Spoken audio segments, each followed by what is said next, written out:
Hi friends, ಇವತ್ತು ಒಂದು ಟ್ರಿಕ್ಸ್ನ share ಮಾಡ್ತಾ ಇದ್ದೀನಿ. ಎಲ್ಲರ ಮನೆಯಲ್ಲೂ ಫ್ರಿಡ್ಜ್ ಇದ್ದೇ ಇರುತ್ತೆ.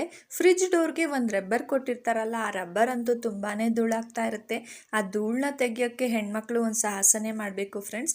ಹಾಗಾಗಿ ಈಸಿಯಾಗಿ ಹೇಗೆ ರಿಮೂವ್ ಮಾಡೋದು ಅಂತ ತೋರಿಸ್ತಾ ಇದ್ದೀನಿ. ಒಂದು ಬೌಲ್ಗೆ ಸ್ವಲ್ಪ ಸೋಡಾ ಪುಡಿ ಹಾಕ್ಕೊಂಡಿದ್ದೀನಿ, ಮತ್ತು ಪಾತ್ರೆ ತೊಳೆಯೋ ಲಿಕ್ವಿಡ್ ಹಾಕ್ಕೊಂಡಿದ್ದೀನಿ. ಇಲ್ಲ ಬಟ್ಟೆ ವಾಶ್ ಮಾಡೋದಾದರೂ ಹಾಕ್ಕೋಬೋದು. ಸ್ವಲ್ಪ ನಿಂಬೆ ಹುಳಿ ಹಾಕ್ಕೊಂಡಿದ್ದೀನಿ. ನಿಂಬೆ ಹುಳಿ ಇಲ್ಲ ಅಂದರೆ ವಿನೆಗರ್ ಆದರೂ ಹಾಕ್ಕೋಬೋದು. ಎರಡರಲ್ಲಿ ಯಾವ್ದು ಹಾಕ್ಕೊಂಡ್ರೂ ನಡೆಯುತ್ತೆ. ಆ ಲಿಕ್ವಿಡ್ನ ರೆಡಿ ಮಾಡಿಕೊಂಡು ಸೈಡಲ್ಲಿ ಇಟ್ಟಿದ್ದೀನಿ.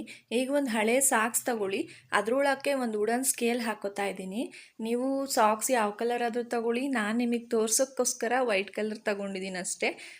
ತಗೊಂಡು ಸ್ಕೇಲ್ ಹಾಕಿದ್ಮೇಲೆ ಅದಕ್ಕೆ ನೀಟಾಗಿ ಆ ಲಿಕ್ವಿಡ್ನ ಹಚ್ಕೊಂಡು ನೋಡಿ, ಈ ರೀತಿಯಾಗಿ ಇಟ್ಕೊಂಡು ಪ್ರೆಸ್ ಮಾಡಿ ಸ್ವಲ್ಪ ಉಜ್ಜಿದ್ರೆ ಒಂದು ಸ್ವಲ್ಪನೂ ಕೊಳೆ ಇರಲ್ಲ, ಈಸಿಯಾಗಿ ರಿಮೂವ್ ಆಗುತ್ತೆ.